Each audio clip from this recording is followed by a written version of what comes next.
बज्यो त नि हो त्यसरी बस्नुपर्छ ल अनि बहिनी अब टेढे आँखाले हेर्दैको अन्त टेढे आँखाले हेर्दैको त्यस्तो नि हुन्छ घाम आयो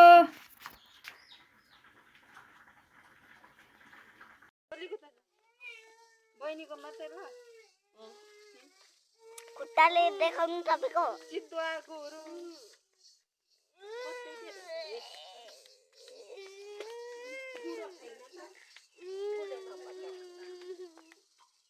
यता यता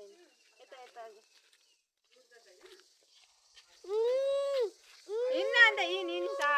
बसाउनु नि बसाउनु बसाउनु नि बसाउनु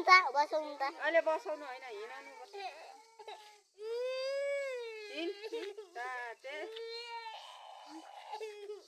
यता हिँडाउनु त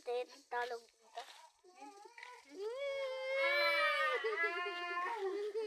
हेलो भाइयो तपाईँलाई पनि अहिले देखाउँछु त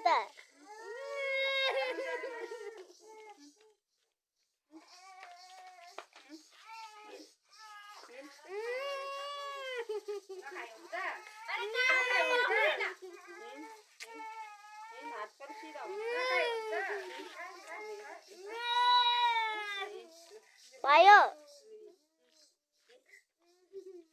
अब यतापट्टि यता यहाँ देख्दै गरेको नानी सुकिया पौडीको र उसको चाहिँ डाइजेस्टिभ ट्र्याक राम्रो नभएको कारणले अहिले आन्द्राबारी निकालेको छ र केही दिन अघि अपरेसन भएको छ बेङ्गल मेडिकामा र अहिले नानी स्वस्थ छन् र यो रातो देख्दै गरेको नानीको चाहिँ आन्द्राबारीपट्टि निकालेर राखेको हो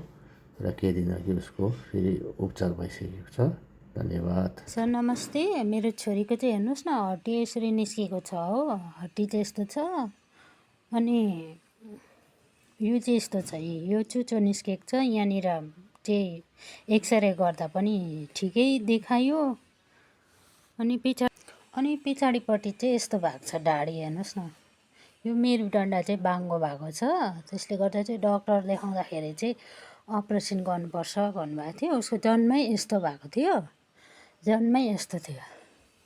अनि मालिस गर्दा पनि भएन केही गर्दा पनि भएन डक्टरले चाहिँ अपरेसन गर्नु भन्नुभएको छ अनि पछि